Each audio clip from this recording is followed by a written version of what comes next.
கர்த்தர் சமூகத்திலே ஒரு வார்த்தைக்காக நான் எதிர்பார்த்த போது ஆண்டவர் என்னுடைய இருதயத்திலே கர்த்தர் ஒரு வார்த்தையை வைத்தார்.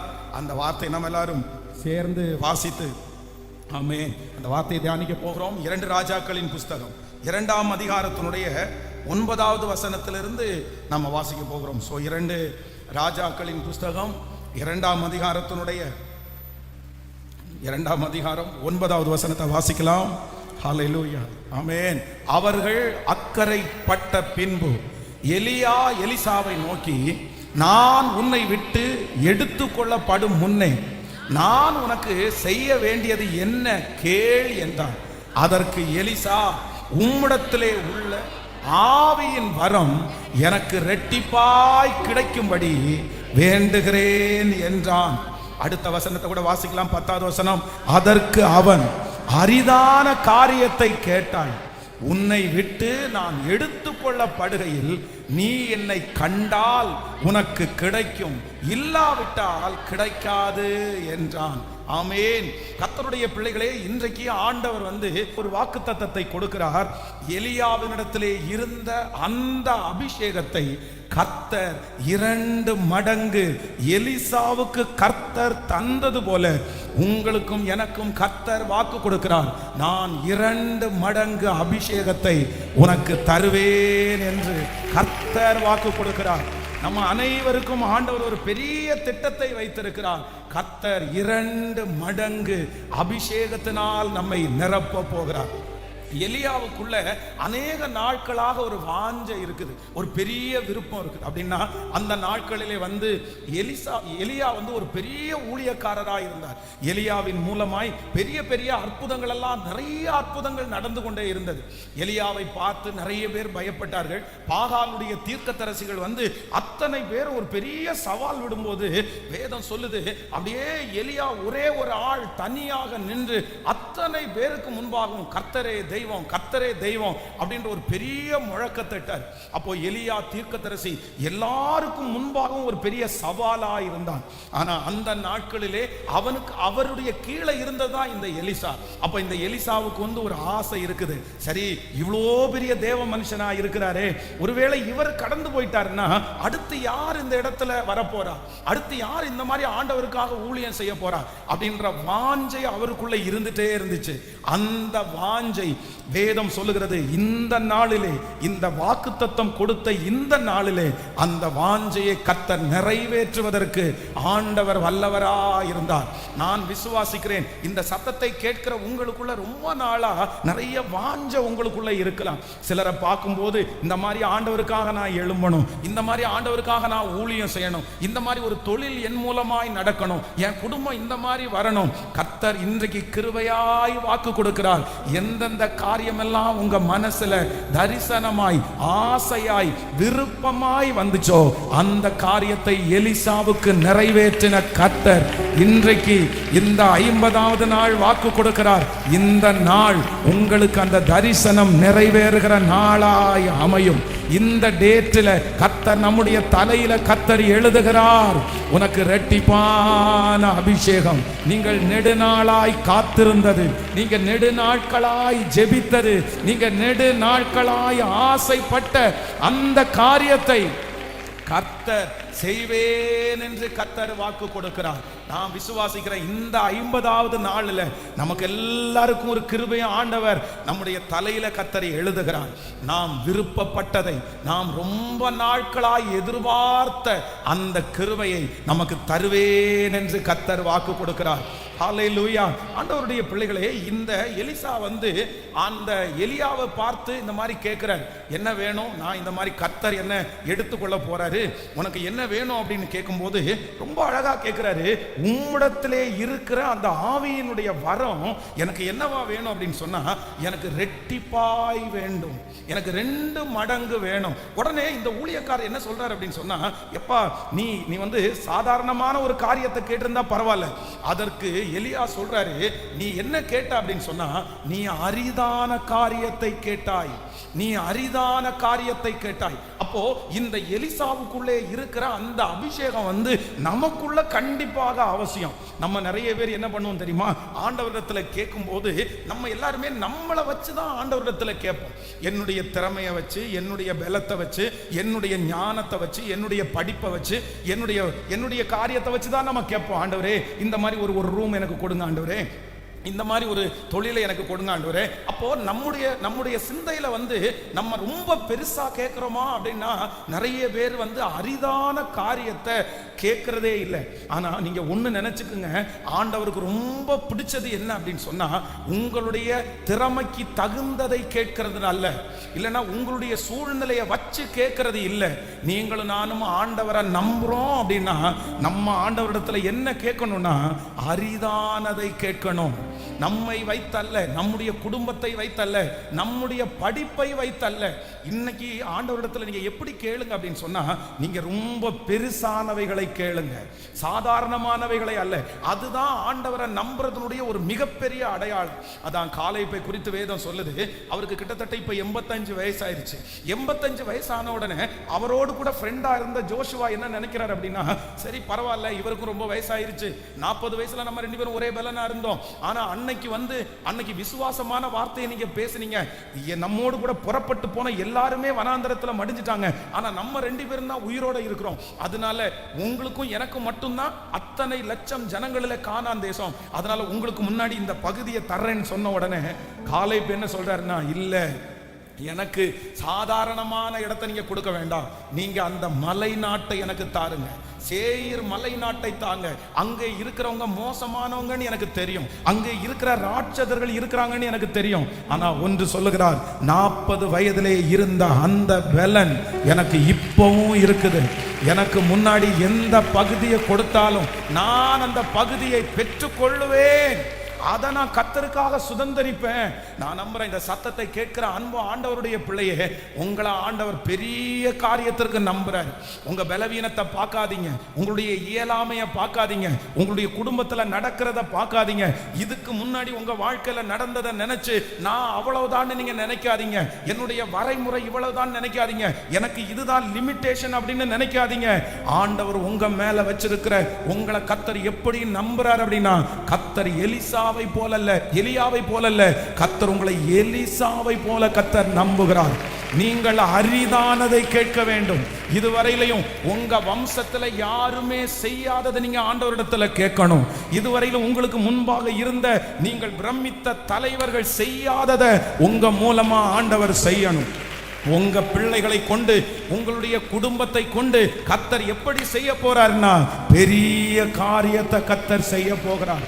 ஒரு அபிஷேகம் நமக்கு வேணும், பயப்படவே கூடாது. ஏன் அப்படின்னா, இதுவரையிலும் உங்க கையினால நீங்க ஒண்ணுமே கொண்டு வரல. இதுவரையிலும் கர்த்தர் உங்களை ஆசீர்வதிச்சிருக்கிறார்ல, நீங்க அதற்கு எந்த விதத்துல தகுதியா இருக்கிறீங்க, உங்களுடைய ஞானம் எந்த விதத்திலே இருக்கிறது, உங்க புத்தியினால நீங்க என்ன செஞ்சிட்டீங்க, ஒண்ணுமே கிடையாது.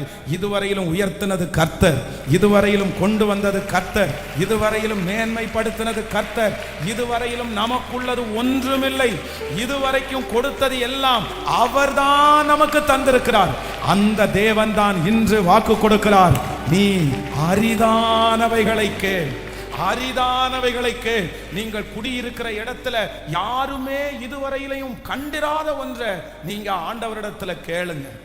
உங்க பிள்ளைகளுக்காக நீங்க ஜெபிக்கும் போது கூட அப்படிதான் ஜெபம் பண்ணணும். என்னன்னா, சாதாரணமாய் அல்ல. ஆண்டவர் இந்த எலிசாவுக்கு 2 மடங்கு அபிஷேகத்தை கொடுக்கிறதற்கு காரணம் என்ன அப்படின்னு சொன்னா, அரிதானவைகளை கேட்டப்பா. நான் கூட இந்த மாதிரி யோசிக்கவே இல்லை, நான் நினைக்கவே இல்லை, இப்படி எல்லாம் கேட்பியா?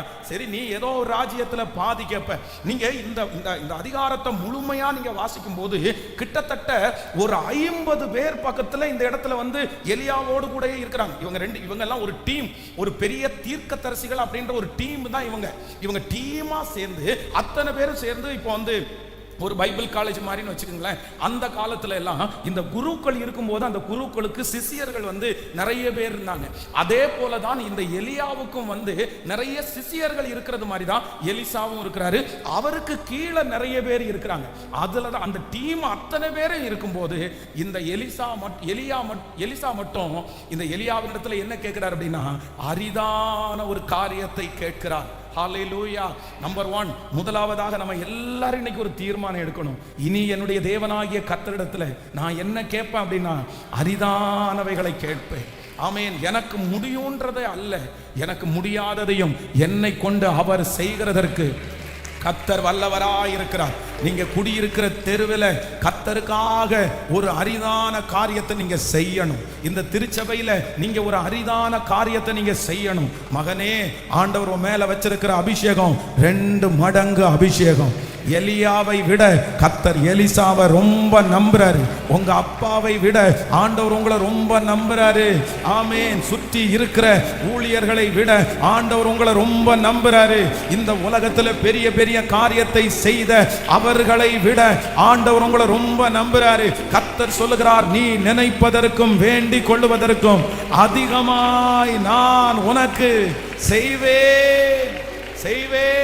கைகளை உயர்த்தி எல்லாரும் இப்போ இந்த 50வது நாள் ஒரு நிமிஷம் நீங்க என்ன கேட்க போறீங்க? ஆண்டவரிடத்துல என்ன கேட்க போறீங்க? ஆமென். நீ நினைப்பதற்கும் வேண்டிக் கொள்வதற்கும் அதிகமாய் செய்கிற கர்த்தர், அதிகமாய் செய்கிற கர்த்தர். அதான் அந்த ராஜா சொல்றாரு, எஸ்தர் ராஜாத்திய பார்த்து, நீ பூமியில இந்த உலகத்துல பாதிய கேட்டா கூட நான் உனக்கு தருவேன்னு சொன்னார்ல. ஒரு ராஜாவாலேயே ஒரு தேசத்தினுடைய பாதியை கொடுக்க முடியுமானால் பரலோக ராஜா எப்படி தராம போவாரு? எப்படி தராம போவாரு? இப்போ நீங்க சத்தமா நீங்க ஜெபம் பண்ண ஆரம்பிங்க. உங்களுடைய விஷனை ஆண்டவரிடத்துல சொல்லுங்க. உங்க பிள்ளைகளை குறித்து நீங்க யோசிக்கிறத ஆண்டவரிடத்துல சொல்லுங்க. ஹல்லேலூயா, ஹல்லேலூயா. அந்த காரியங்கள் ஆம் என்றும் ஆமென் என்றும் நடக்க போகிறது. சொல்ல சொல்ல அப்பா, அந்த மகிமை பிள்ளைகளுடைய தலையின் மேல் இப்பொழுது வைக்கப்படுவதாக. ஸ்தோத்திரம், ஸ்தோத்திரம், ஸ்தோத்திரம். ஹல்லேலூயா, ஹல்லேலூயா. நீங்க எந்த ஃபீல்டில் இருக்கிறீங்களோ கவனிங்க, நீங்க எந்த ஃபீல்டில் இருக்கிறீங்களோ அந்த ஃபீல்டிலேயே இருக்கிறதுலேயே பெரிய வெற்றி அடைந்த அந்த மனிதர்களை விட நீங்க என்ன கேட்கணும் அப்படின்னு சொன்னா, எனக்கு ரெட்டிப்பா தாங்கப்பா, நீங்க ரெட்டிப்பா தாங்கப்பா. ஹல்லேலூயா. இந்த கின்னஸ் புத்தகத்தை நீங்க படிச்சீங்க அப்படின்னா, இந்த கின்னஸ் புத்தகத்தில் பார்த்தீங்க அப்படின்னு சொன்னா நிறைய பேர் அதுல இடம் பிடிப்பாங்க. நிறைய பேர் இந்த இயர்ல இவர் தான் இந்த விஷயத்தை செஞ்சிருக்கிறாரு. ஆனா இந்த கின்னஸ் புக்கத்தை சிலர் வாங்கி வச்சிருப்பாங்க. எதுக்கு வாங்கி வச்சிருப்பாங்க அப்படின்னா, அந்த மனுஷனுடைய அந்த காரியத்தை நான் அடுத்து மாத்தணும். அடுத்த பிரிண்ட்ல வருஷம் அந்த பிரிண்ட் பண்ணும்போது ஏற்கனவே வெற்றி அடைஞ்ச மனுஷன் பின்னுக்கு தள்ளி அடுத்து இன்னொருத்தருடைய பேர் முன்னாடி வரும். அது யார் அப்படி மனசுல நினைச்சு அதற்கு நேராய் போகிறார்களோ அவர்களால மட்டும்தான் அதை செய்ய முடியும். மற்றவர்கள் அந்த காரியத்தை குறித்து யாருமே யோசிக்க மாட்டாங்க. நான் என்ன விசுவாசிக்கிறேன் அப்படின்னு சொன்னா, நீங்க எந்த லைன்ல வேணாலும் இருங்க, நீங்க எந்த லைன்ல வேணாலும் இருங்க. ஆனா உங்களையும் என்னையும் ஆண்டவர் ரொம்ப பெருசா கர்த்தர் நம்புறாரு. அவருடைய வருகைக்கு முன்பாக ஆண்டவர் நம்மோடு கூட இருக்கிறத கர்த்தர் நிரூபிக்க போறாரு. நீங்க ஒரு தீர்மானம் எடுங்க. நீங்க பார்த்ததிலேயே பெஸ்டான ஆளு, நீங்க பார்த்ததிலேயே பெரிய சாதனையை படைத்த அந்த உங்களுக்கு முன்னாடி ரொம்ப மோட்டிவேஷனா இருக்கிற ஒரு நபர், நீங்க ஜெபிக்க வேண்டியது என்ன அப்படின்னு சொன்னா, ஆண்டவரே, என்னை நீர் இவர்களை விட என் தலையை உயர்த்துகிறதற்கு கர்த்தர் நல்லவராய் இருக்கிறார். ஆமென். விசுவாசிக்கிறீங்களா இல்லையா? எதை நம்ம கேட்க போறோம்? அரிதானவைகளை கேட்க போறோம். அரிதானவைகளை கேட்க போறோம். இந்த ஜெபம் மட்டும் உங்களுக்குள்ள ஆரம்பிச்சிருச்சு அப்படின்னா நான் நம்புறேன், விசுவாசம் உங்களுக்குள்ள தன்னை போல வந்துடும், பரிசுத்தம் உங்களுக்குள்ள தன்னை போல வந்துடும். நீங்க அந்த விஷனுக்காக ஓட ஆரம்பிச்சிருவீங்க. இந்த மாதிரி நீங்க சும்மா உட்கார்ந்துட்டு இருக்க மாட்டீங்க. அப்படின்னா உங்களுக்கு சோர்வு அப்படின்றது வராது. எத்தனை பிரச்சனை வந்தாலும் எல்லாத்தையுமே நீங்க தாண்டுவீங்க. ஆனா இந்த ஜெபம் தான் அதனுடைய முழு ஆணிவேர். இந்த ஜெபத்தை ஆரம்பிக்கல அப்படின்னு சொன்னா உங்களால கண்டிப்பா சோர்வில் இருந்து வெளியே வர முடியாது. யாராவது ஒருத்தர் சொன்னாலே நீங்க உடனே வருத்தப்படுவீங்க. உங்களால பிரச்சனைகளை சமாளிக்கவே முடியாது. ஆனா இந்த ஜெபம் உங்களுக்குள்ள என்னைக்கு ஆரம்பிக்குதோ நான் நம்புறேன், கர்த்தர் உங்களை சும்மா இருக்க விட மாட்டார். உங்களுக்குள்ளே பரிசுத்த ஆவியானவர் அதற்கு நேராய் கொண்டு போகிறதற்கு உங்களை ஏவிட்டே இருப்பார். ஹல்லேலூயா. நம்பர் 2, இரண்டாவதாக இந்த 2 மடங்கு அபிஷேகத்தை இந்த எலிசா பெற்றுக்கொள்வதற்கு இரண்டாவது அவருக்குள்ள ஒரு அபிஷேகம் இருந்துச்சு. நீங்கள் 2 ராஜாக்களின் புஸ்தகம் 2ஆம் அதிகாரத்தினுடைய 2வது வசனத்தை வாசிக்கலாமா? 2வது வசனத்தை வாசிக்கலாம். 2ஆம் அதிகாரம், ஆமென், 2வது வசனத்தை வாசிக்கலாம். எலியா எலிசாவை நோக்கி, ஆமென், நீ இங்கே இரு, கர்த்தர் என்னை பெத்தேல் மட்டும் போக அனுப்புகிறார் என்றான். அதற்கு எலிசா, நான் உம்மை விடுகிறது இல்லை என்று கர்த்தருடைய ஜீவனை கொண்டும் உம்முடைய ஜீவனை கொண்டும் சொல்லுகிறேன் என்றான். அப்படியே இருவரும் பெத்தேலுக்கு போனார்கள். அடுத்த வசனத்தை, அப்பொழுது பெத்தேலிலே இருந்த தீர்க்கதரிசிகளின் புத்திரர் எலிசாவினிடத்தில் வந்து, இன்றைக்கு கர்த்தர் உமக்கு தலைமையாயிருக்கிற உன் எஜமானனை உன்னை விட்டு எடுத்துக் கொள்ளுவார் என்பது உனக்கு தெரியுமா என்றார்கள்.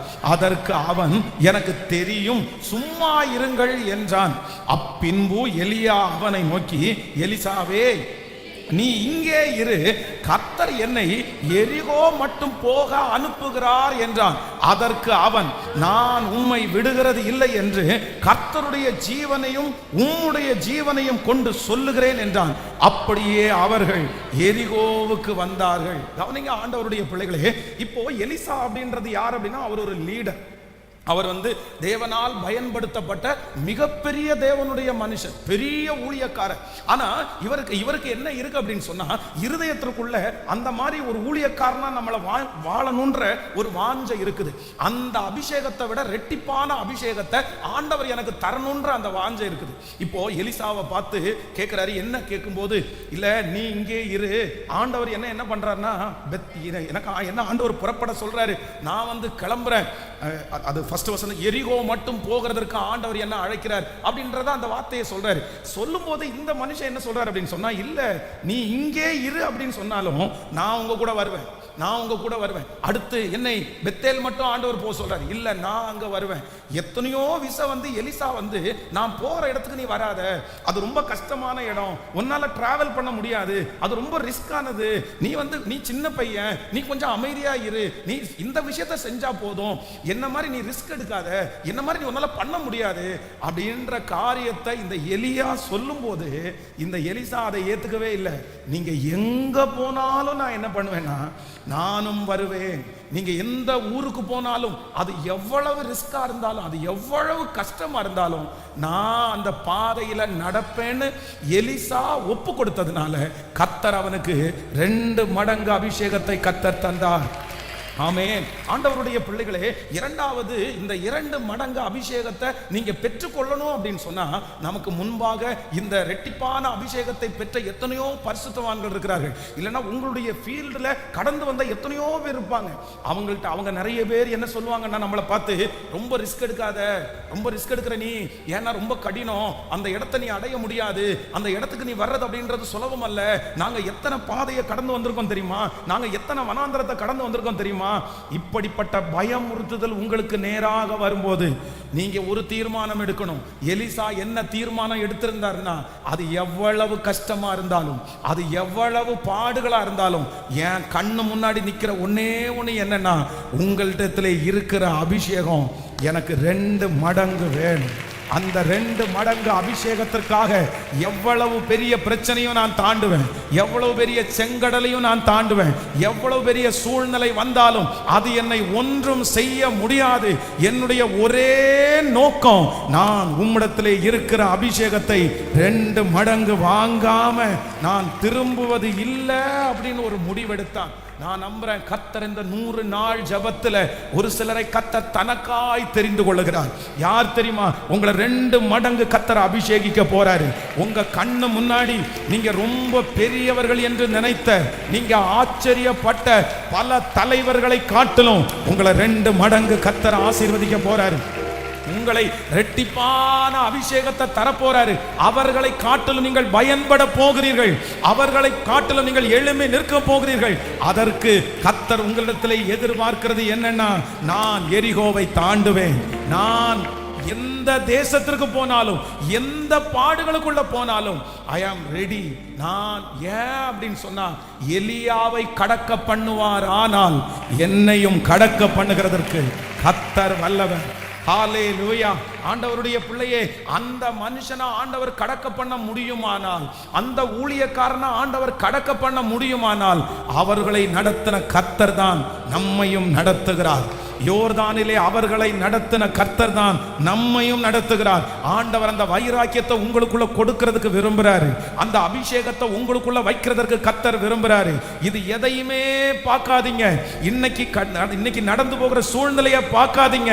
கர்த்தர் வாக்கு கொடுக்கிறார். உங்க மேலும் குடும்பத்தின் மேலும் ஆண்டவர் பல தலைவர்கள் செய்து முடிக்காததை உங்களை கொண்டு கர்த்தர் செய்ய போகிறார். நல்ல கரங்களை தட்டி ஆமென். நீங்கள் நான் ஒருவன் மாத்திரம் மீந்திருந்தாலும் பாகாலின் படைகளை எதிர்க்கக்கூடிய வேலனை கர்த்தர் எனக்கு தருகிறவர். ஹalleluya, ஹalleluya, ஆமென். ஆண்டவர் என்னை கில்காலில் இருந்து ஆண்டவர் என்னை பெத்தேலுக்கு கொண்டு போறாரு. பெத்தேலில் இருந்து ஆண்டவர் என்னை எரிகோவுக்கு கொண்டு போறாரு. எரிகோவிலிருந்து ஆண்டவர் என்னை யோர்தானுக்கு அழைத்து போகிறார். அப்படின்னா இந்த எலியா சொல்ற இடம் பார்த்தீங்க அப்படின்னா ஒவ்வொன்றும் ரிஸ்க் அதிகமான ஒரு ஏரியா. அப்படின்னா போகவே முடியாது. அப்படின்னா ஒரு உதாரணத்துக்கு சொல்றேனே, ஒரு 10th ஒரு 9th ஸ்டாண்டர்ட் படிக்கிறவங்கள நீங்க ஒரு 4th வந்துருங்க, 4வது வந்துருங்க அப்படின்றது மாதிரி அந்த மாதிரி ஏற்றி இறக்கம் இங்க ஆண்டவர் கொண்டு போறாரு. வரியா? பரவாயில்ல, நான் வரேன். இந்த இடத்துல ஆண்டவர் கொண்டு போறாரு. எந்த சூழ்நிலை ஆனாலும் எலிசாவுக்கு இருந்த ஒரு பெரிய நம்பிக்கை என்ன அப்படின்னு சொன்னா, நீங்க எரிகோவுக்கு போக முடியும்னா நானும் போக முடியும். நீங்க பெத்தேலுக்கு போக முடியும்னா நானும் பெத்தேலுக்கு போக முடியும். நீங்க யோர்தானுக்கு போக முடியும்னா நானும் யோர்தானுக்கு போக முடியும். ஏன் அப்படின்னா உங்களை பயன்படுத்துகிற ஆண்டவர் தான் என்ன பயன்படுத்துறாரு. உங்களை அழைச்ச ஆண்டவர் தான் என்ன அழைச்சிருக்கிறாரு. உங்களை நடத்தின தெய்வம் தான் என்ன நடத்துறாரு. ஆண்டவருடைய பிள்ளையே, நமக்கு முன்பாக மேகம் போன்ற எத்தனை திரளான சாட்சிகள் இருக்கிறது. எத்தனை லட்சம் பேர் ஆண்டவருக்காக வைராக்கியமாய் எழும்பினவங்க இருக்கிறாங்க. மரித்தவர்களை உயிரோட எழுப்பின எத்தனையோ ஊழியக்காரர்கள் இருக்கிறார்கள். தேவனுக்காக பக்தி வைராக்கியம் பாராட்டின எத்தனையோ பெரிய பெரிய ஆட்கள் இருக்கிறார்கள். நான் நம்புறேன், அவர்களை கர்த்தர் அப்படி நடத்த முடியுமானால், அந்த யோர்தானிலே அவர்கள் நடக்க முடியுமானால், ஆமென், அந்த பெத்தேலிலே அவர்கள் நடக்க முடியுமானால், அவர்களை நடத்துகிற கர்த்தர் தான் உங்களுக்கும் தேவன். அவர் எனக்கும் தேவன், நமக்கும் அவர் தேவன். நம்மளை அவர் நடத்த முடியும். ஹalleluya. நீங்க தீர்மானம் மட்டும் எடுத்தா போதும். அப்படின்னா அத்தனை பேரும் வரலன்னாலும் எனக்கு ஒரு நம்பிக்கை இருக்குது. என்னை கர்த்தர் கடக்க பண்ணுகிறதற்கு கர்த்தர் வல்லவரா இருக்கிறார். சோ நம்பர் 1, முதலாவதாக கர்த்தர் இன்று இரட்டிப்பான அபிஷேகத்தை உனக்கு தருவேன் என்று கர்த்தர் வாக்கு கொடுக்கிறார். எப்படி ரெட்டிப்பு அப்படின்னு சொன்னா, நீங்களும் நானும் பார்த்ததிலேயே பிரம்மாண்டமாய் இருந்த, நீங்க நிறைய பேர் ரசிச்ச, நீங்க நிறைய பேர் முன்னோடியாய் வைத்த அவர்களை காட்டிலும் 2 மடங்கு உன்னை நான் ஆசீர்வதிப்பேன்னு கர்த்தர் சொல்றேன். ஹalleluya. அதற்கு நம்பர் 1, முதலாவதாக ஒரு தேவனுடைய பிள்ளை இடத்துல என்ன அபிஷேகம் இருக்கணும்னா, வேதம் சொல்லுது, ஃபர்ஸ்ட் அவர் கேட்டது அரிதானவைகளை கேட்டான். உங்க ஜெபத்துல இனி என்ன கேட்கணும்? சத்தமா சொல்லுங்க. உங்க சிந்தையில நீ என்ன வேணும்? ஆண்டவரிடத்துல நீங்க கேட்கும் போது, இல்ல எனக்குள்ளே இருக்கிறவர் பெரியவர். என் சூழ்நிலை எப்படி இருந்தாலும், என்னுடைய படிப்பு எப்படி இருந்தாலும், எனக்குள்ளே இருக்கிற ஆண்டவர் எதை கேட்டாலும் நான் அரிதானவைகளை கேட்பேன். ஹalleluya. நம்பர் 2, இரண்டாவதாக இந்த எலிசாவுக்குள்ளே இருந்த இரண்டாவது அனாயிண்டிங் என்ன அப்படின்னு சொன்னா, இல்ல நீங்க எங்க போனாலும், நீங்க எந்த சூழ்நிலைக்குள்ள போனாலும் நான் உங்களை விட போறது இல்லை. அந்த பாதையில நானும் நடப்பேன். அந்த பாதையில கர்த்தர் என்னை ஜெயிக்க பண்ணுகிறதற்கு கர்த்தர் வல்லவர். பிரதர், சிஸ்டர், தரிசனத்தோட போகிற ஒரு தேவனுடைய பிள்ளை எவ்வளவு பெரிய யோர்தானுக்குள்ள நீங்க நடந்து போனாலும், அந்த யோர்தான் பிரவாகித்து வந்தாலும், அந்த யோர்தான் உங்களை பயமுறுத்தினாலும், கர்த்தர் வாக்கு கொடுக்கிறார், அந்த யோர்தான் உங்க மேல புரளுவது இல்லை. நீங்க அந்த யோர்தானை கடப்பீர்கள். அந்த யோர்தானை நீங்கள் தாண்டுவீர்கள். அந்த யோர்தான் உங்களை மேற்கொள்ள முடியாது. நீங்கள் தான் அந்த யோர்தானை மேற்கொள்ளுவீர்கள். நான் பிரசங்கம் பண்ணி கொண்டிருக்கும் போதே நினைக்கிறேன், உங்க வியாதி உங்களை மேற்கொள்ளுவது இல்லை, உங்க பாவம் உங்களை மேற்கொள்ளுவது இல்லை, உங்க ஞான குறைவு உங்களை மேற்கொள்ளுவது இல்லை. உங்க மேல இருக்கிற அபிஷேகம் அது வித்தியாசமானது. சகோதரனே, இன்றைக்கு கர்த்தர் உன்னிடத்தில் தெளிவாய் பேசுகிறார். வாலிப தம்பி, ஆண்டவர் உன்னை பெரிய நோக்கத்திற்காக கர்த்தர் எடுக்கிறார். நீதான் தேவனால் தெரிந்து கொள்ளப்பட்ட அந்த எலிசா நீதான். எலியாவினிடத்திலே இருந்து இறங்கி வருகிற அந்த அபிஷேகம் உன்னிடத்தில் ரெட்டிப்பாய். ரெட்டிப்பாய் ரெட்டிப்பாய். ஹalleluya ஹalleluya. நம்பர் 3, மூன்றாவதாக வந்து ஒரு வசனத்தை கூட வாசிக்கலாமா? ஸ்தோத்திரம். 2ஆம் அதிகாரத்தினுடைய 7வது வசனத்தை வாசிக்கலாம்.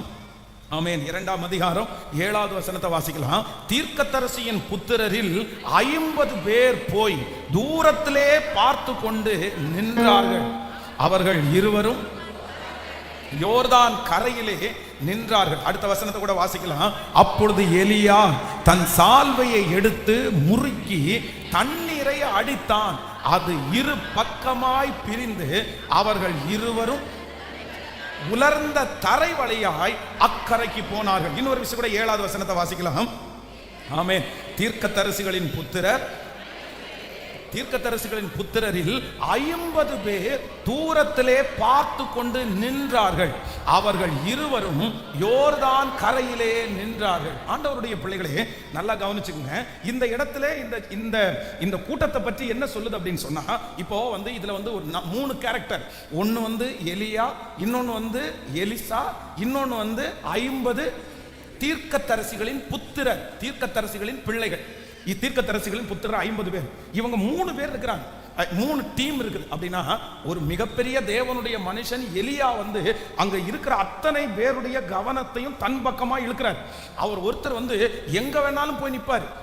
அப்படின்னா காலையிலிருந்து சாயந்தரம் வரைக்கும் வந்து பாத்தீங்கன்னா அந்த பாகாலுக்கு முன்பாக அந்த ஜனங்கள் வந்து பலிக்காக எல்லாத்தையும் ரெடி பண்ணி அப்படியே தங்களுடைய உடம்பை எல்லாம் கீறி கொள்றாங்க. அவங்க அவ்வளோ பேர் நிற்கிறாங்க. ஆனால் இந்த எலியா வந்து ஒரே ஒரு ஆள் போய் நின்று, நீங்கள் நல்லா இன்னும் சத்தமாக கூப்பிடுங்க, உங்கள் ஆள் ஏதாவது தூங்கியிருப்பாரு, இல்லைன்னா ஏதாவது டியூட்டியாக வெளியே போயிருப்பாரு அப்படின்னு அவங்கள பார்த்தா அவ்வளோ கிண்டல் அடிக்கிறாரு. அவ்வளவு வைராக்கியம், அவ்வளவு தைரியம். இங்க இருக்கிறவங்க நிறைய பேர் பிரமிச்சு போறாங்க. என்ன அப்படின்னா, இப்படி ஒரு லீடரா எல்லாரும் பார்த்து வியக்கிற அளவுக்கு எலியா ஒரு பெரிய லீடர். அவங்களுடைய டைம் முடிஞ்சிருச்சு. இப்போ அவங்க டைம் முடிஞ்சிருச்சு, அப்பா இப்போ நான் வந்து ஆரம்பிக்கட்டுமா அப்படின்னு சொன்ன உடனே இப்போ எல்லா பலிபீடங்களும் சிதறி கிடக்குது. அப்படின்னா இவங்க அதுக்கு முன்னாடியே ஆடி தங்களுடைய சரீரத்தை எல்லாம் கீறி கொண்டு அந்த மாதிரி இருக்கிறதுனால உடனே இவர் பலிபீடத்தை செப்பனிடுறாரு. பலிபீடத்தை செப்பனிட்டு இப்போ டாஸ்க் என்ன அப்படின்னா, இவங்களுக்கு முன்னாடி வானத்திலிருந்து அக்கினி இறங்கி வந்து இவங்க பலிக்கு மேலே வச்சிருக்கிற அந்த இறைச்சி துண்டுகளை அப்படியே அந்த அக்கினி வந்து பட்சிக்கணும். இதுதான் போட்டி. ஆனா காலையிலிருந்து சாயந்தரம் வரைக்கும் அவங்களுக்கு டைம் கொடுத்து அவங்களால அது பண்ணவே முடியல. இப்போ அடுத்த டைம் யார் வரா அப்படின்னா, இப்போ எலியா வந்து நிற்கிறாரு.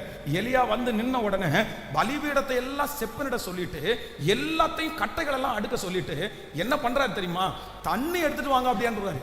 தண்ணி எடுத்துட்டு வந்து அந்த விறகு முழுக்க ஊத்தி அந்த தண்ணி ஆறு மாதிரி அப்படியே ஓடுது. ஆறு மாதிரி எப்படி இருக்கும் பாருங்களேன். பச்சை விறகு, பச்சை தண்ணியை வந்து ஊத்தி வந்து அவர் சொல்றாரு, இப்போ ஒரே ஒரு நிமிஷம் என்னை கேட்டருளும், ஒரே ஜபம்.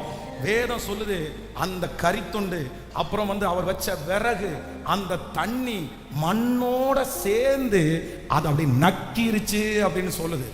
இதையெல்லாம் பார்த்த உடனே அங்க இருக்கிறவங்களுக்கு வந்து ரொம்ப பிரமிப்பா இருக்குது. என்ன இவ்வளவு பெரிய ஒரு தேவ மனுஷனா, இவருக்கு வார்த்தைக்கு இவ்வளவு பெரிய வல்லமை இருக்குதா? இப்போ இவரை பார்க்கிறவங்க எத்தனை பேர்னா, ஃபர்ஸ்ட் எலிசான்னு ஒருத்தர் பார்க்கிறாரு. அவரோட சேர்ந்து 50 பேர் தீர்க்கதரிசிகளின் புத்திரர் அவரை பார்க்கிறாங்க. ஆனா அந்த 50 பேருக்கும் தரிசனமே இல்லை. 50 பேருக்கும் இல்லை, இந்த மாதிரி ஒரு தேவ மனுஷன் இருக்கிறானே, நம்மளை ஏன் ஆண்டவருடைய மாற்ற முடியாதா அப்படின்ற அந்த எண்ணம் அவங்களுக்குள்ள உருவாகல, அந்த விஷன் அவங்களுக்குள்ள உருவாகல. ஆனா யாருக்குள்ள உருவாயிருச்சுன்னா, அவங்க கூட்டத்திலேயே அந்த 50 பேரோட சாப்பிட்டு, அந்த 50 பேரோட தூங்கி, அந்த 50 பேரோட சேர்ந்த அந்த அற்புதத்தை பார்த்த எலிசாவுக்கு மட்டும் என்ன வருதுன்னா, உள்ளுக்குள்ள இல்லை இல்லை, இவரை மாதிரி மட்டும் கிடையாது, இவரை விட 2 மடங்கு எனக்கு வேணும், இவரை விட 2 மடங்கு எனக்கு வேணும். கர்த்தரதை நிறைவேற்றினாரா? ஆண்டவரை வல்லவரா இருந்தாரா? ஆண்டவருடைய பிள்ளைகளே, கர்த்தருடைய பார்வையை பொறுத்த வரைக்கும் நீங்க அந்த 50 பேரோட இருந்தாலும், அந்த ஜனங்களோட படுத்து தூங்கினாலும், அந்த ஜனங்கள் படிச்ச படிப்பே நீங்க படிச்சாலும், அவர்களை விட ஒரு கீழ்த்தட்டத்தில் இருந்தாலும், உங்களுக்கு தரிசனம்ன்ற ஒன்று இருக்குமானால் உங்களை கர்த்தர் 2 மடங்கு ஆசீர்வதிக்கிறதற்கு கர்த்தர் வல்லவரா இருக்கிறார். கர்த்தர் செய்ய நினைத்தது ஒன்றும் நிச்சயமாய் தடைபட்டு போகவே போகாது. எத்தனை பேர் விசுவாசிக்கிறீங்க? இங்க நம்பர் 1, முதலாவதாக இந்த விஷன் வந்திருக்கிற ஒரு எலிசா வந்து ஃபர்ஸ்ட் என்ன பண்றாரமா? நம்பர் 1 நீங்க மறந்துட கூடாது. என்ன பண்றாரு? அரிதானவைகளை கேட்டான். அரிதானவைகளை கேட்டான். நான் திரும்ப திரும்ப சொல்றேன், ஆண்டவர் உங்களை நம்புறாரு, கர்த்தர் ரொம்ப நம்புறாரு, நம்முடைய திருச்சபையை நம்புறாரு, இந்த சத்தத்தை கேட்கிறவங்க நிறைய பேரை நம்புறாரு. இந்த 100 days ஜெபம் உங்களுக்கானது. இந்த 100 நாள் ஜெபம் கர்த்தரால் வேறு விரிக்கப்பட்டவர்களுக்குரியது. இந்த 100 நாள் ஜெபம் சாதிக்க போகிறவர்களுக்குரியது. இந்த 100 நாள் ஜெபம் தேவனால் தெரிந்து கொள்ளப்பட்ட தேவனுடைய பிள்ளைகளுடையது. ஆண்டவர் ஏதோ ஒரு நோக்கத்தை வைத்துதான் அதற்கு நேராய் கொண்டு போகிறார். நம்பர் 1 ஃபர்ஸ்ட் என்ன கேட்கணும் அப்படின்னு சொன்னா அரிதானவைகளை கேட்டாய். நம்பர் 2 இரண்டாவது என்ன அப்படின்னு சொன்னா, நீ எங்க போனாலும், நீங்க கடந்த எரிகோவை நான் கடப்பேன், நீங்க கடந்த யோர்தானை நான் கடப்பேன். பிரச்சனையை பார்த்து, போராட்டத்தை பார்த்து, சவால்களை பார்த்து, ஐயோ எனக்கு முன்னாடி இருக்கிற லீடர் இவ்வளவு பெரிய பிரச்சனையை பார்க்கிறாரே, இவர் இவ்வளவு பெரிய போராட்டத்தை சொல்றாரு, நம்மளால எல்லாம் தாங்க முடியாது, நம்மளால எல்லாம் சகிக்க முடியாது அப்படின்னு நினைக்க கூடாது. அவர்களை நடத்தினது உண்மையானால் என்னையும் அவர் நடத்துவதற்கு அவர் வல்லவராயிருப்பார். அவர்கள் தாண்டினது உண்மையானால் என்னையும் தாண்ட வைக்கிறதற்கு கர்த்தர் அவர் வல்லவராயிருக்கிறார். மூணாவது, இந்த இடத்துல 50 தீர்க்கதரிசிகளின் புத்திரர் அப்படின்னா இவர்களுக்கு என்று என்ன இருக்கு அப்படின்னு சொன்னா, ஒரு சின்ன பொசிஷன். தீர்க்கதரிசிகளின் புத்திரர், தீர்க்கதரிசி அப்படின்னா இவங்க 50 பேரு சேர்ந்தே இருக்கிறாங்க. அப்படின்னா அதுல இருந்து இவர்கள் ஒரே ஒருத்தன் மட்டும், எலிசா மட்டும் என்ன பண்றாருன்னா தனியா வந்து நிற்கிறார், ஒரு தனித்துவமா நிற்கிறார். அப்படின்னா அவர் 50 பேர் இப்ப சேர்ந்து நிற்கிறாங்கன்னா இந்த 50 பேர் தனியா இந்த கரையில நிற்கிறாங்க.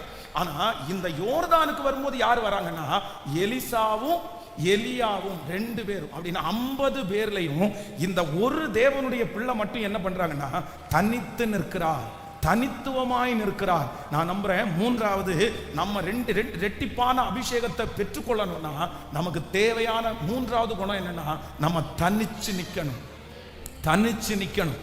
அப்படின்னா உங்களை சுற்றி இருக்கிறவர்களுடைய அவங்களுக்குன்னு ஒரு ஐடி இருக்கும், அவங்களுக்குன்னு ஒரு காரியம் இருக்கும், அந்த மாதிரியே அவர்களோடய சேர்ந்தே அப்படியே நீங்க இராதபடி நீங்க எப்படி இருக்கணும்னா, நீங்க ரொம்ப டிஃபரெண்டானவர்களா இருக்கணும், நீங்க மாற்றமுடையவர்களா இருக்கணும். அப்படின்னா அவர்களை மாதிரி நீங்க யோசிச்சிட முடியாது, அவர்களை மாதிரி நீங்க பேசக்கூடாது, அவர்களை மாதிரி நீங்க யோசிக்க கூடாது.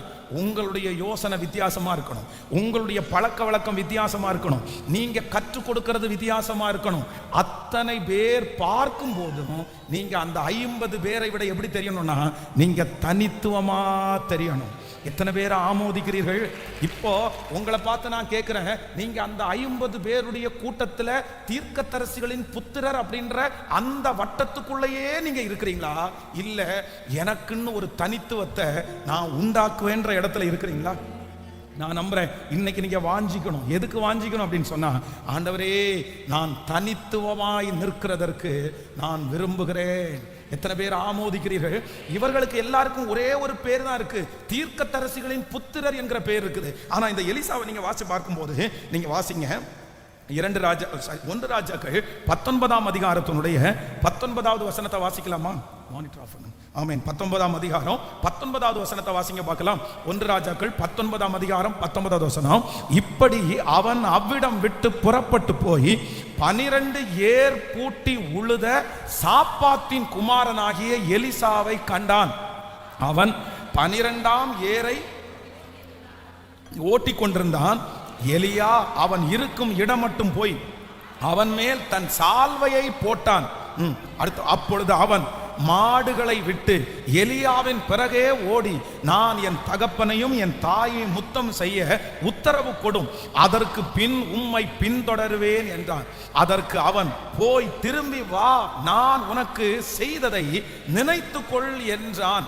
அப்பொழுது அவன் இவனை விட்டு போய் ஒரு ஏர் மாடுகளை பிடித்து அடித்து ஏரின் மர மூட்டுகளால் அவைகளின் இறைச்சியை சமைத்து ஜனங்களுக்கு கொடுத்தான். அவர்கள் சாப்பிட்டு அவன் எழுந்து எலியாவுக்கு பின் சென்று அவனுக்கு ஊழியம் செய்தான். ஆமென்.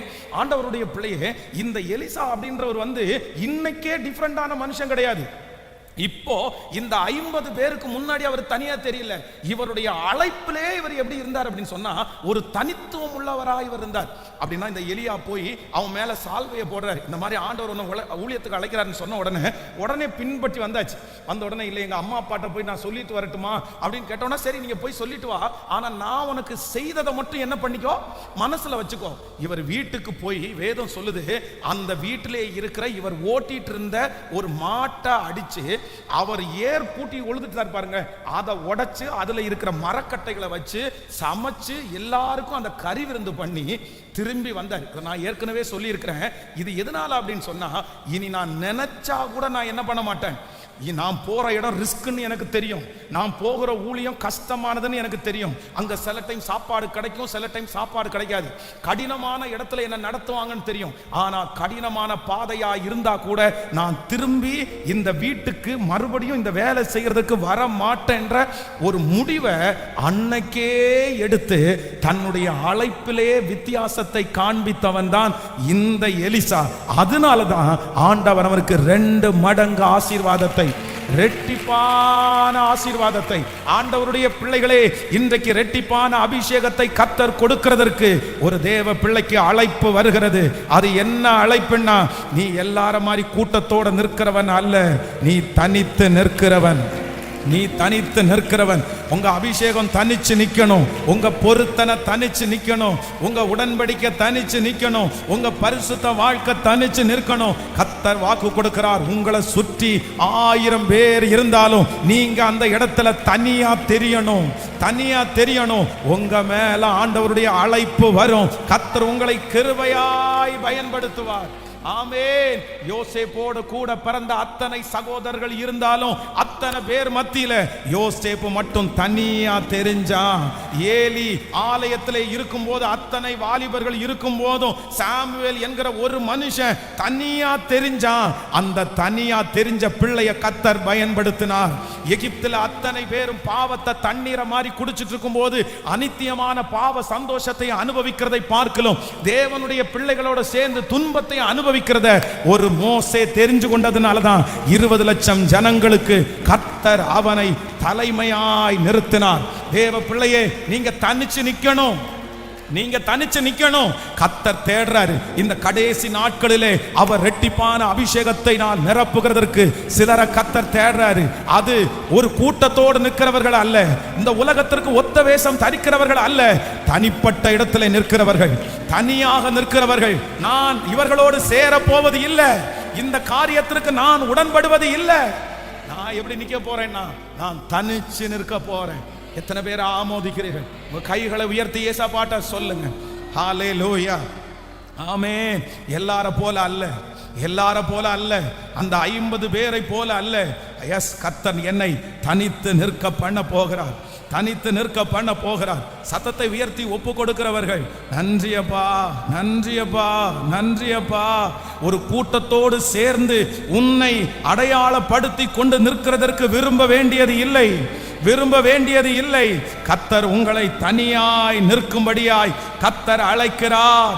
ஹல்லேலூயா. உங்களிடத்திலே இருக்கிற அந்த தனித்துவத்தை கர்த்தர் வெளியே கொண்டு வரும்படியாய் கர்த்தர் விரும்புகிறார், கர்த்தர் விரும்புகிறார். Thank you Jesus, thank you Jesus. ஆமென். படிக்கிற பிள்ளைகள் வந்து நீங்க தனித்துவமா நிக்கணும். வேலை செய்கிற பிள்ளைங்க வந்து நீங்க தனித்துவமா நிக்கணும். 50 பேரோட சேர்ந்து, ஒரு கூட்டத்தோட சேர்ந்து அவருடைய அந்த ஒரு நெய்மல நம்ம என்ன பண்ணிடக்கூடாதுன்னா, நீங்க மறைஞ்சிடக்கூடாது, நீங்க மறைஞ்சிடக்கூடாது. ஏன்னா நம்ம மேல ஆண்டவர் வச்சிருக்கிற அபிஷேகம் 2 மடங்கு அபிஷேகம். கர்த்தர் வருகிற கடைசி நாட்களில் சில எழுப்புதல் வீரர்களை இங்க கர்த்தர் எழுப்புறாரு, எழுப்புதல் வீராங்கனைகளை ஆண்டவர் எழுப்புறாரு, சில எழுப்புதல் குடும்பங்களை ஆண்டவர் இங்க தெரிந்து கொள்ளுகிறாரு. அதற்காக தான் கர்த்தர் ரொம்ப வாஞ்சையா வந்திருக்கிறாரு. அப்போ அவர்களுடைய கூட்டத்திலேயே நீங்க மறைஞ்சு மறைஞ்சு மறைஞ்சு இருந்தீங்கன்னா, கண்டிப்பா சொல்றேன், உங்களால நீங்க வேடிக்கை மட்டும்தான் பார்க்க முடியும். அந்த 50 பேர் நிக்கிறது மாதிரி தான் நீங்க நிக்க முடியும். ஆனா நீங்க என்ன பண்ணணும் அப்படின்னு சொன்னா, அதை விட்டு தனித்துவமாய், தனித்துவமாய், ஹல்லேலூயா, இன்னொருத்தருடைய சார்புல நம்ம நிக்க முடியாது. அதைத்தான் அப்போஸ்தலர் நடவடிக்கைகளை வாசிக்கும் போது வேதம் ரொம்ப அழகா நமக்கு சொல்லுது. அப்படின்னா பிசாசை துரத்துவதற்காக போய் நின்று சொல்றாங்க, பவுல் சொல்லுகிற இயேசுவின் நாமத்தினால உன்னை துரத்துறேன், உடனே பிசாசு என்ன சொல்லுது அப்படின்னு சொன்னா, எனக்கு பவுலையும் தெரியும், எனக்கு இயேசுவையும் தெரியும், நீ யாரா அப்படின்னு தான் கேட்குது. அப்போ இன்னொருத்தருடைய விஷயத்துல வச்சு நம்ம அதை வச்செல்லாம் ஓட்ட முடியாது, அதை வச்செல்லாம் எதுவுமே பண்ண முடியாது. நம்ம எப்படி நிக்கணும்னு ஆண்டவர் எதிர்பார்க்கிறார் அப்படின்னு சொன்னா, நீ தனித்து நில், தனித்து நில். ஹல்லேலூயா. கர்த்தர் இந்த 50வது நாளிலே கர்த்தர் பேசிக் கொண்டிருக்கிறார். நான் உனக்கு 2 மடங்கு அபிஷேகத்தை உனக்கு தருவேன். ஹல்லேலூயா. 2 மடங்கு அபிஷேகத்தை உனக்கு தருவேன். நம்பர் 1, முதலாவதாக இந்த இரட்டத்தனையான அபிஷேகத்தை பெற்றுக்கொள்ளுகிற ஒரு தேவனுடைய பிள்ளை ஃபர்ஸ்ட் நீங்க என்ன கேட்கணுமாமா? கேட்கல, சத்தமா சொல்லுங்க. அரிதானதை கேட்கணும். நம்பர் 2, இரண்டாவதாக எந்த சூழ்நிலை வந்தாலும் கில்கால நான் தாண்ட முடியும், பெத்தேல நான் தாண்ட முடியும், எரிகோவை நான் தாண்ட முடியும், யோர்தானை நான் தாண்ட முடியும். அப்படின்னா எனக்கு முன்பாக இருக்கிற லீடர், எனக்கு முன்பாக இருக்கிற பரிசுத்தவான்கள் கடந்து போன பாதையை கடக்கிறதற்கு ஐ ஆம் ரெடி, நான் ரெடி.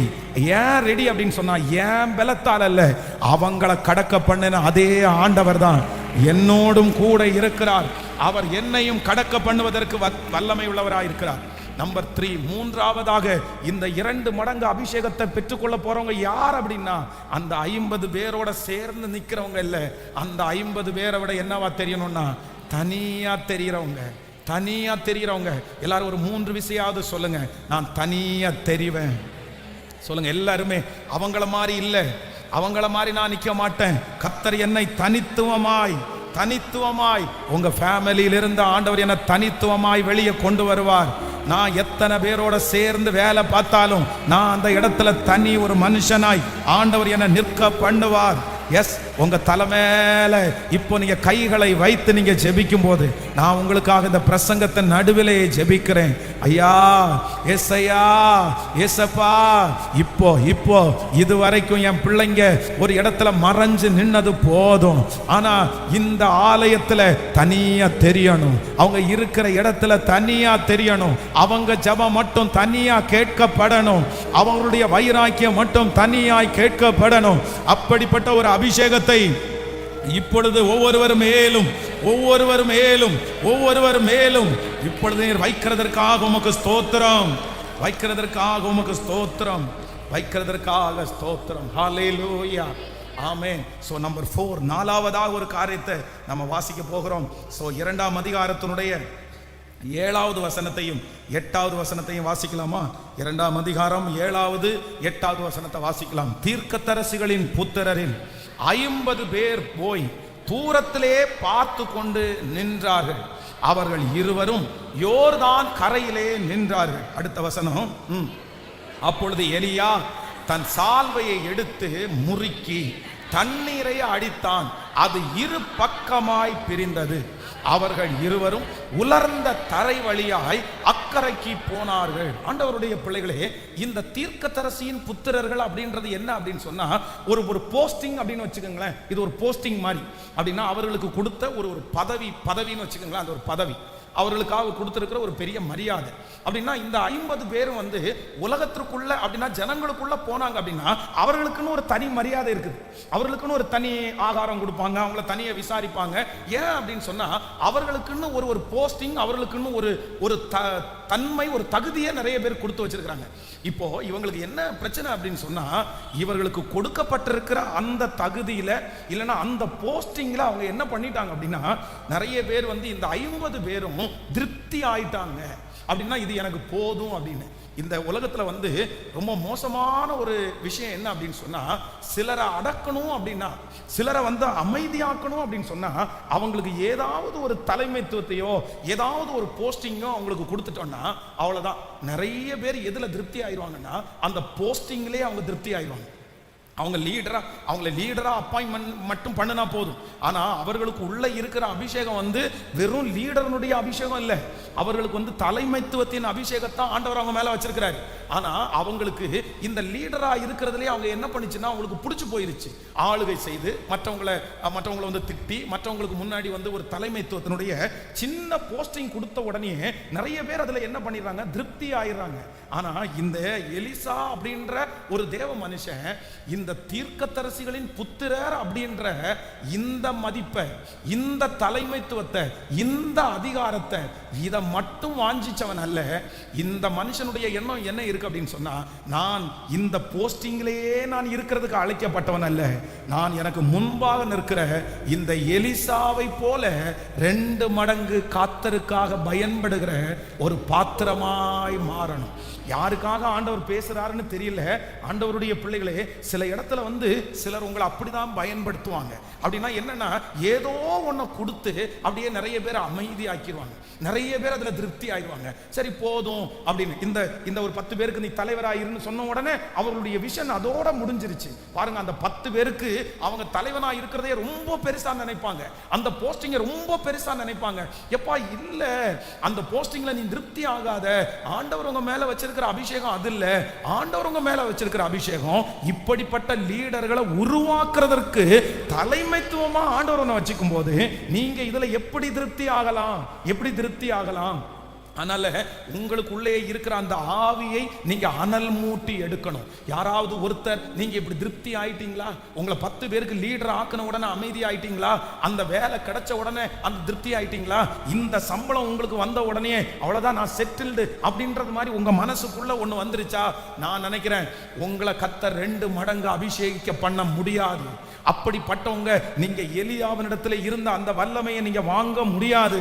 நான் நம்புறேன் இந்த 50வது நாள் எலியாவினிடத்திலே இருந்த இரட்டிப்பான அபிஷேகத்தை கர்த்தர் உங்களுக்கு தரணும், உங்களுக்கும் எனக்கும் கர்த்தர் தரணும். அப்படி ஆண்டவர் தரணும்னு நீங்க நினைச்சா கர்த்தர் வாக்கு கொடுக்கிறார், நீ இந்த தலைமைத்துவத்திலே திருப்தி ஆகாத, இந்த உயர்வில் நீங்க திருப்தி ஆகாதீங்க, இந்த வெற்றியில நீங்க திருப்தி ஆகாதீங்க, இந்த ஜெப வாழ்க்கையில நீங்க திருப்தி ஆகாதீங்க. கர்த்தரிடத்துல சொல்ல வேண்டியது கணுக்கால் அளவு போதாது, முழங்கால் அளவு போதாது, நீந்தி நீந்தி மூழ்கத்தக்கதாய், மிதந்து மிதந்து மகிழத்தக்கதாய் கர்த்தர் உங்களை ஒருவருக்கு 2 பேருக்கு அல்ல, இந்த விஷயத்திற்கு அல்ல, இந்த கூட்டத்திற்கு அல்ல, கர்த்தர் வாக்கு கொடுக்கிறார். உன் நினைவுகள் என் நினைவுகள் அல்ல, உங்க மேலையும் என் மேலையும் கர்த்தர் வச்சிருக்கிற நினைவு வானத்திற்கும் பூமிக்கும் அதிகாரம் உள்ள கர்த்தர் அவருடைய யோசனையின்படி ஒரு பெரிய நினைவை கர்த்தர் வைத்திருக்கிறார். ஹல்லேலூயா, ஆமென். ரெட்டிப்பான அபிஷேகம் எனக்கு வேணும், ரெட்டிப்பான அபிஷேகம் எனக்கு வேணும். அந்த ரெட்டிப்பான அபிஷேகத்தை பெற்றுக்கொள்கிறதற்கு இன்றைக்கு நான் 4ஆவதாக செய்ய வேண்டியது என்ன அப்படின்னா, ஆண்டவரே என்னுடைய உயர்வு இது இல்லைன்னு எனக்கு தெரியும். ஹல்லேலூயா. சிலருடைய திறமைகளை சிலர் கண்டுபிடிச்சிட்டாங்கன்னு வச்சுக்கோங்களேன், சிலருடைய ரொம்ப திறமைசாலிகளா இருப்பாங்க, நீங்க இருக்க வேண்டான்னு சொல்லல. ஆனா எந்த இடத்துலையும் உங்களுடைய உயர்வு தேங்கி போயிடவே கூடாது. தேங்கி உங்களை பார்த்து நீங்க கேட்க வேண்டிய ஒரு மிகப்பெரிய கேள்வி என்ன அப்படின்னா, இவ்வளவுதானான்னு கேட்கணும். நீங்க எப்பவுமே இவ்வளவுதானா? இப்ப நீங்க உங்க மனசாட்சியை பார்த்து கேளுங்க, இவ்வளவுதானா? உங்க குடும்பத்தை விட்டு கர்த்தரை தேடி வந்திருக்கிறீங்க, உங்க வம்சத்தை விட்டு ஆண்டவரை தேடி வந்திருக்கிறீங்க, இந்த உலகத்திலிருந்து ஆண்டவர் உங்களை பிரிச்சு எடுத்து கொண்டு வந்திருக்கிறாரு, உங்களோட படிச்சவங்களிலிருந்து கர்த்தர் உங்களை பிரிச்சு எடுத்து கொண்டு வந்திருக்கிறாரு. நீங்க இவ்வளவுதானா? நீங்க இவ்வளவுதானா? இல்ல, இவ்வளவு அல்ல. கர்த்தர் நம்மோட பேசி கொண்டிருக்கிறது போல நாம் போக வேண்டிய தூரம் வெகு தூரம், நம்ம பண்ண வேண்டிய பிரயாணம் பெரிய பிரயாணம், பெரிய பிரயாணம். கர்த்தர் சொல்லுகிறார், இதுல திருப்தி அடையாதிருங்க, இதுல திருப்தி அடையாதிருங்க. கர்த்தர் ஏற்கனவே ஜெபம் பண்ணி கேட்ட அந்த ஜெபத்துல திருப்தி அடைய வேண்டாம். உங்க ஜெபம் மரணம் வரைக்கும், கர்த்தருடைய சித்தம் நிறைவேறுகிற வரைக்கும் கிருபையாய் தொடருவதாக, கிருபையாய் தொடருவதாக. 2 கரங்களையும் மேல உயர்த்தி முழு பலத்தோட அப்பாட்ட கர்த்தர் 2 மடங்கு ஒரு அபிஷேகத்தை கர்த்தர் தரப்போகிறார். 2 தனையாய் ஆண்டவர் ஆசீர்வதிக்க போகிறார். ஆமென், ஹல்லேலூயா. உங்க கண்களுக்கு முன்பாக இருக்கிற மிகப்பெரிய சவாலான அந்த மனிதர்களை காட்டிலும் கர்த்தருடைய பிள்ளையே, இது உனக்கான தீர்க்க தரிசனமான வார்த்தை. எலியாக்களுடைய காலம் முடிந்தது, எலியாக்களுடைய காலம் முடிஞ்சிட்டு வருது. கர்த்தர் ஒரு எலிசாவை கர்த்தர் தேடி வந்திருக்கிறார். இந்த ஜெபத்தில் எலிசாவை கர்த்தர் தேடி வந்திருக்கிறார். இந்த சத்தத்தை கேட்கிறதுல நீங்க தான் அந்த எலிசா, உங்க குடும்பத்துல தான் அந்த எலிசாவை கர்த்தர் எழுப்ப போறாரு. 2 மடங்கு கர்த்தர் ஆசீர்வதிக்கிறதற்கு கர்த்தர் கடந்து வருகிறார். ஆமென்.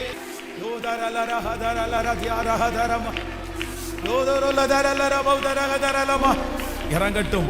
அந்த சரீரங்களில் உம்முடைய வல்லமை இறங்கட்டும். சரீரங்களில் உம்முடைய மகிமை இறங்கட்டும். ஆவியானவரே, ஆவியானவரே, இப்பொழுது தரிசனத்தை வைப்பீராக. இப்பொழுது அந்த தரிசனத்தை வைப்பீராக.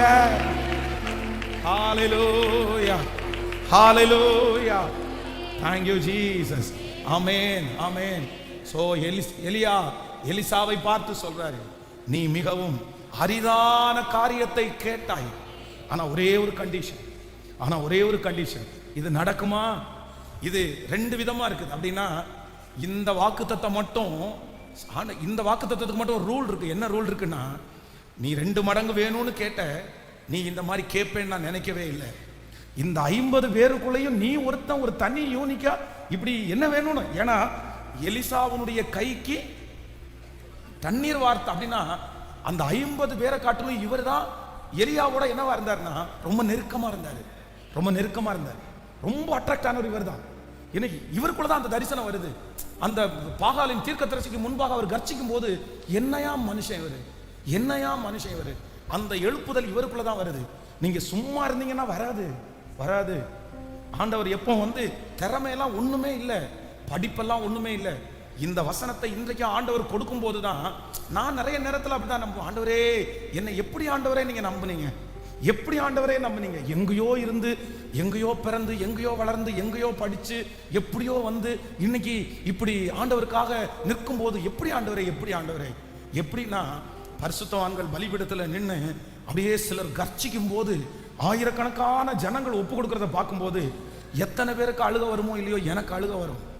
எனக்குள்ள ஒண்ணுமே இருக்காது, ஆனா எனக்குள்ள அந்த ஆசை வரும். ஆண்டவரே, இப்படி என்ன நீங்க பயன்படுத்த முடியுமா?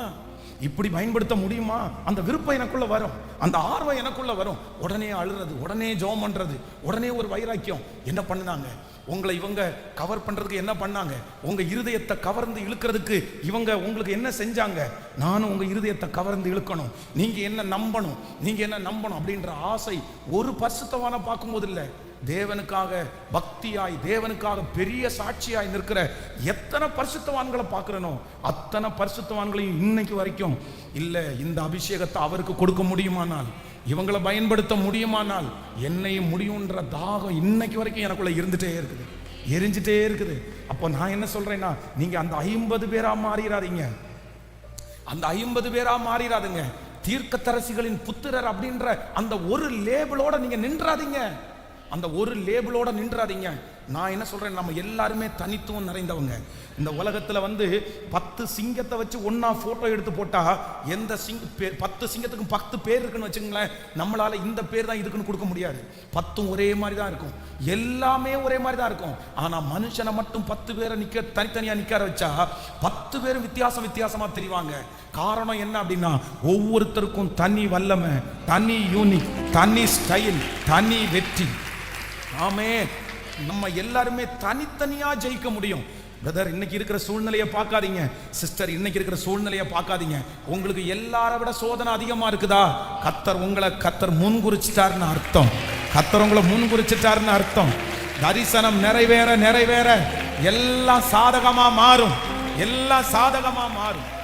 ஹல்லேலூயா.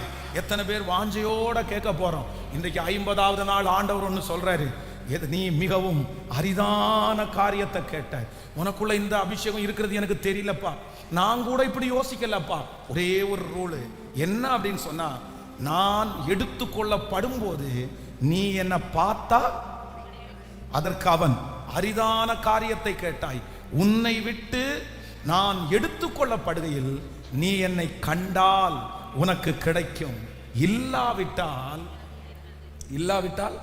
கிடைக்காது. அப்பதான் சொல்றாரு ஆண்டவர், என்ன எங்க போக சொல்றாரு? யோர்தானுக்கு போக சொல்றாரு, எரியோக்கு போக சொல்றாரு. அப்படியா? நீ வர்றதுக்கு ரெடியா? நான் காத்துல ஈஸியா போயிடுவேன், நீ ஓடி வரணும், பரவாயில்ல, நீங்க காத்துலயே போங்க, நான் ஓடினாவது என்ன பண்ணுவேன்? கடைசியில் அந்த யோர்தான் பக்கத்துல 2 பேரும் நிற்கும் போது ஒரு சுழல் காற்று அப்படியே பொதிஞ்சு யாரை எடுத்துக்கொள்ளுது அப்படின்னா, எலியா அப்படியே வானத்திற்கு போறாரு. அந்த மேகத்தோட சேர்ந்து போகும்போது எலிசா இங்க இருந்து கத்துறாரு, நான் உங்களை பார்த்துட்டேன், என் தகப்பனே, என் தகப்பனே இஸ்ரவேலுக்கு ரதமும் ஆமென் குதிரை வீரருமா இருந்தவரே என்று புலம்பினான். 2ஆம் அதிகாரம் 12வது வசனம். அதை எலிசா கண்டு என் தகப்பனே இஸ்ரவேலுக்கு ரதமும் குதிரை வீரருமாய் இருந்தவரே என்று புலம்பினான். அவனை அப்புறம் காணாமல் தன் வஸ்திரத்தை பிடித்து 2 துண்டாக கிழித்தான். 13வது வசனம். பின்பு அவன் எலியாவின் மேல் இருந்து கீழே விழுந்த சால்வையை எடுத்து திரும்ப போய் யோர்தானின் கரையிலே நின்று எலியாவின் மேல் இருந்து கீழ் விழுந்த சால்வையை பிடித்து எலியாவின் தேவனாகிய கர்த்தர் எங்கே என்று சொல்லி தண்ணீரை அடித்தான். தண்ணீர் அடித்த உடனே 2 பக்கமாய் பிரிந்ததினால் எலிசா இக்கரை பட்டான். நல்ல கரங்களை தட்டி ஆமென் ஆமென். எரிகோவில் இருந்து 15வது வசனம். எரிகோவில் இருந்து பார்த்து கொண்டிருந்து நின்ற தீர்க்கதரிசிகளின் புத்திரர் அவனை கண்ட உடனே எலியாவின் ஆவி எலிசாவின் மேல் இறங்கி இருக்கிறது என்று சொல்லி அவனுக்கு எதிர்கொண்டு போய் அந்த 50 பேரும் தரை மட்டும் குனிந்தால் அவனை வணங்கினார்கள். அதுதான் நீங்க. இதோ அந்த எலிசாவை கர்த்தர் இங்க செலக்ட் பண்றாரு. இந்த சத்தத்தை கேட்கிற உங்களை செலக்ட் பண்றாரு. இதுதான் உங்க மேல கர்த்தர் வச்சிருக்கிற அபிஷேகம். கரங்களை தட்டி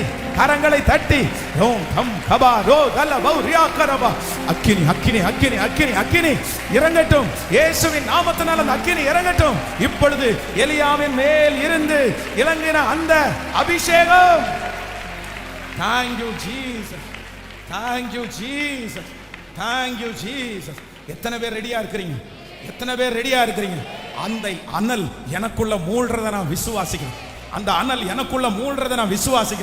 எனக்குள்ள அந்த அனல் வருது. எனக்குள்ள அந்த அபிஷேகம் வருது. இந்த சத்தத்தை கேட்கிற நிறைய பேருக்குள்ள அந்த அபிஷேகம் வருது. எஸ். உங்க வீட்டுல ஒரு எலிசா, உன்னுடைய ஸ்பிரிட் இப்போ கட்ட வைத்து விடுகிறத நான் பார்க்கிறேன். வாலிப தம்பிங்க தங்கச்சிங்க, இது எனக்கு வேணும். கேளுங்க. எஸ். அம்மாங்க ஐயாங்க, உங்க வீட்டுல அந்த மாதிரி ஒரு எலிசாவை கர்த்தர் எழுப்பணும். நீங்க இந்த உலகத்தை விட்டு போறதுக்கு முன்னாடி ஆயிரக்கணக்கான எலிசாக்களை நீங்க பார்க்கணும். எஸ். Praise. கர்த்தரே தேவன் என்று முழங்கிடுகிற ஒரு சத்தம்.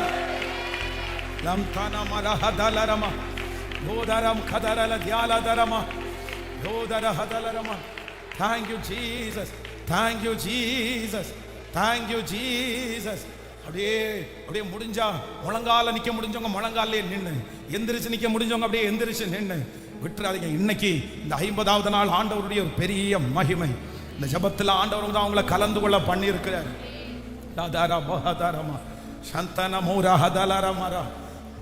Thank you Jesus. 2 மடங்கு அபிஷேகம்,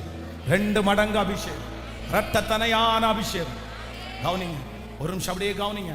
உங்க ஃபேமிலியில யாரும் செய்யாதத கர்த்தர் உங்களை கொண்டு செய்ய போறார். யாரும் செய்யாதத ஆண்டவர் உங்களை கொண்டு செய்ய போறார். உங்க வீட்டுல இருக்கிற யோசேப்பு நீங்க தான். உங்க வீட்டுல இருக்கிற தாவீது நீங்க தான். உங்க வீட்டுல இருக்கிற எஸ்தர் ராஜாத்தி நீங்க தான். உங்க வீட்டுல இருக்கிற மொர்தெகாய் நீங்க தான். உங்க வம்சத்திற்கு இருக்கிற மொர்தெகாய் நீங்க தான். உங்க வம்சத்திற்கு இருக்கிற தானியேல் நீங்க தான். கர்த்தருடைய வல்லமை இன்னைக்கு குறைஞ்சு போகல. விட்டுறா. நீங்க நான் என்ன சொல்றேன் அப்படின்னா, சூழ்நிலை எல்லாம் சரியாயிடும். கடனா நீங்க கவலையப்பட வேண்டாம். கர்த்தருக்கு அது லேசான காரியம். நீங்க மட்டும் வந்தா போதும் ஆண்டவருக்கு. நீ வந்துரு மகன், மற்றதை நான் பார்த்துக்கிறேன். நீ தரிசனத்தோட எழும்பு, மற்றதை நான் பார்த்துக்கிறேன். எல்லாம் வரும். ஹல்லேலூயா. 2 ஆதாம் ஏவாள் அப்படின்ற அந்த 2 பேருக்காக 4 நதியை கொடுத்த ஆண்டவருக்கு உங்களுக்கு செய்ய தெரியாதா? நீங்க யுத்த வீரர். உங்க மேலே என் மேலே அந்த அபிஷேகம் வந்துச்சுன்னு வச்சுக்கோங்களேன்.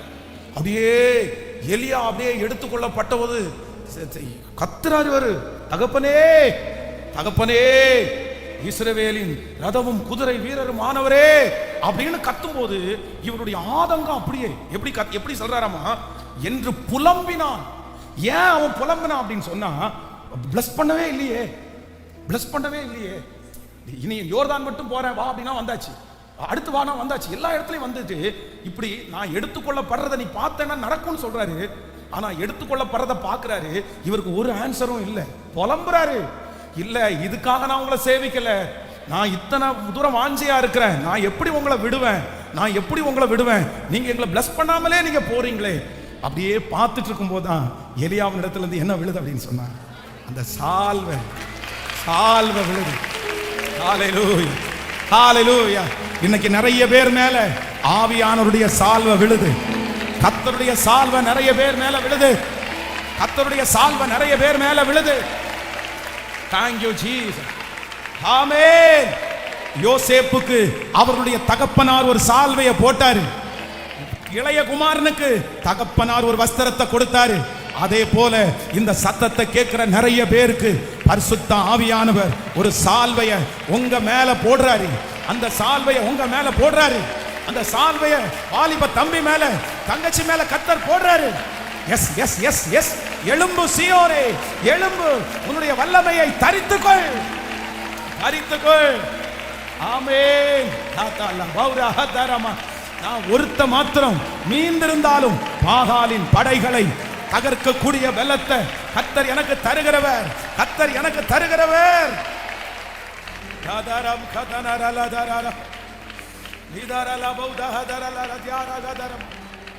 Thank you Jesus. Thank you Jesus. Hallelujah. டே எழுமி நிற்கலாம். தனிப்பட்ட விதத்தில் ஆண்டவரோட உறவாடு. எனக்கு இது வேணும், இந்த தரிசனம் எனக்குள்ள வேணும், இந்த அனாயிண்டிங் எனக்குள்ள வேணும். Hallelujah. Thank you Jesus. உலகத்தை கலக்கிறவர்கள் இங்கேயும் வந்து விட்டார்கள். Hallelujah. உலகத்தை கலக்கிறவர்களை இங்கே கர்த்தர் தெரிந்து கொள்ளுகிறார். பர்சனலா அப்படியே அந்த ஒரு பெரிய மகிமை இங்கே உலாவிட்டு இருக்கிறத நான் பார்க்கிறேன்.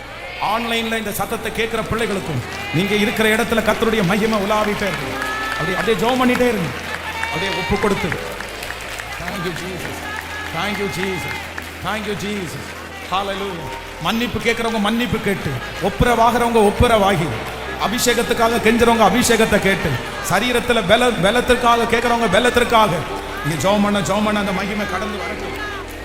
ஹalleluya, ஹalleluya. கொஞ்ச நேரம் அப்படியே விட்டு கொடுத்து நீங்க ஜெபம் பண்ணுங்க. ஒரு 5 minutes அப்படியே விட்டு கொடுத்து நீங்க ஜெபம் பண்ணிட்டே இருங்க. Thank you Jesus. Thank you Jesus.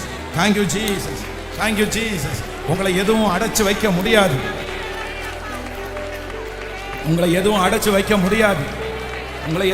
வைக்க முடியாது. மகளே, கர்த்தர் உங்களை ஸ்பெஷலா கர்த்தர் அழைச்சிட்டே இருக்கிறார்.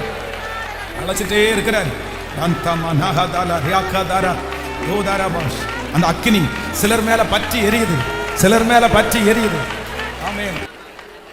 ஸ்தோத்திரம். Thank you Jesus. Thank you Jesus. Thank you Jesus.